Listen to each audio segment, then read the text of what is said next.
"Hand over your badge. You're done." The security chief didn't raise his voice. He didn't have to. The room smelled like burnt coffee and disinfectant. Morning light pressed against the blinds, thin and hostile. My name was still glowing on the terminal behind him. Active, authorized, trusted. I felt nothing. That scared me more than anger. I unclipped the badge slowly, let my fingers linger on the edge. A ritual. 30 seconds that decided a life. "Turn it over," he said. I did.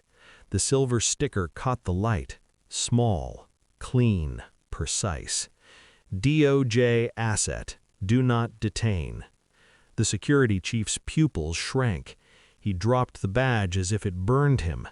In that silence, thick, stunned, I finally understood the last 6 months, the missed calls, the late meetings, the way my wife had stopped asking me how my day went, as if she already knew. The chief stepped back, not from me, from what I represented. "Who activated you?" he whispered. I didn't answer. I was already somewhere else, back to the night my world cracked quietly, without warning, back to the moment betrayal first learned my name. It started with a look, not guilt, calculation. She was sitting across from me at the kitchen table, scrolling through her phone, lips slightly parted. When she looked up, she didn't smile. She assessed, like I was a variable. "You're home early," she said. No warmth, no accusation, just data collection. I nodded, sat down, watched her reflection in the microwave door. Her hand tightened around the phone when a message buzzed. She turned the screen away from me, half a second too late. I didn't ask who it was. I didn't need to. That night she kissed me with precision. No hunger, no absence. A performance calibrated to reassure. I lay awake after, counting her breaths, noticing the pauses. In the weeks that followed, the pattern sharpened. Passwords changed. Work trips multiplied. Her perfume shifted. Subtle, unfamiliar. I told myself I was paranoid. I was trained to see threats where none existed. Occupational hazard. But paranoia doesn't come with timestamps. She started lying about small things. Coffee with a friend that never happened. A meeting that ran late on a Sunday. The betrayal wasn't loud. It was meticulous. The worst part wasn't the suspicion. It was realizing she thought I was stupid enough not to notice. I didn't confront her. I observed. I cloned her phone while she slept. Not invasive, surgical. Metadata doesn't lie. Deleted messages leave fingerprints. Locations confess. There was a number she called only from her car. Burner. Military-grade encryption on the messaging app. Overkill for an affair. I pulled call logs, then bank statements, then travel manifests. That's when the story bent sideways. The man she was seeing didn't exist. No social footprint, no records. Payments routed through shell accounts that looped back into government contractors I recognized.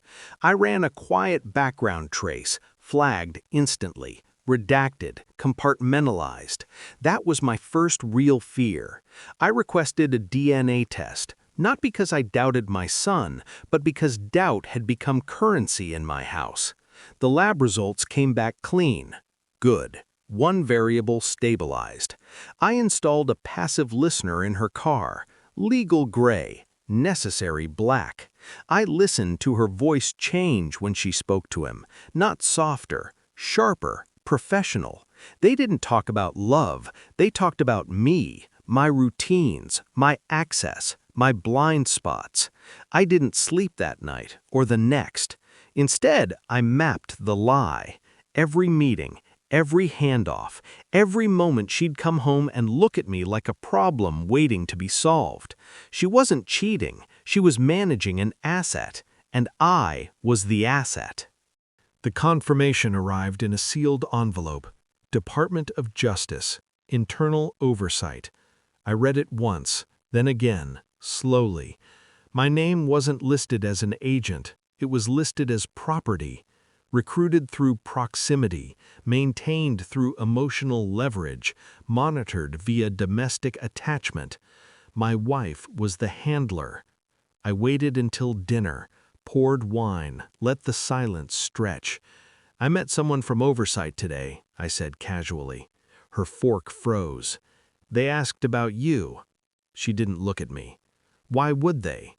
I slid the envelope across the table. She opened it, read. Her face collapsed inward like a structure losing internal support.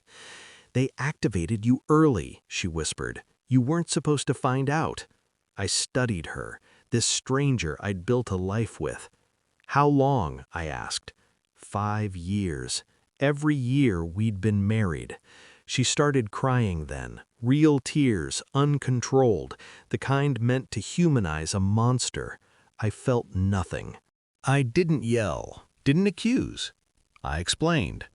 I told her I'd already reported everything, that oversight now knew she'd violated protocol by developing emotional dependency, that her supervisor, the man on the burner phone, had been arrested that morning.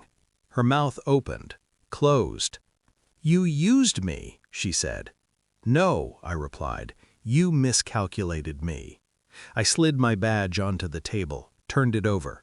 Her breath caught when she saw the sticker.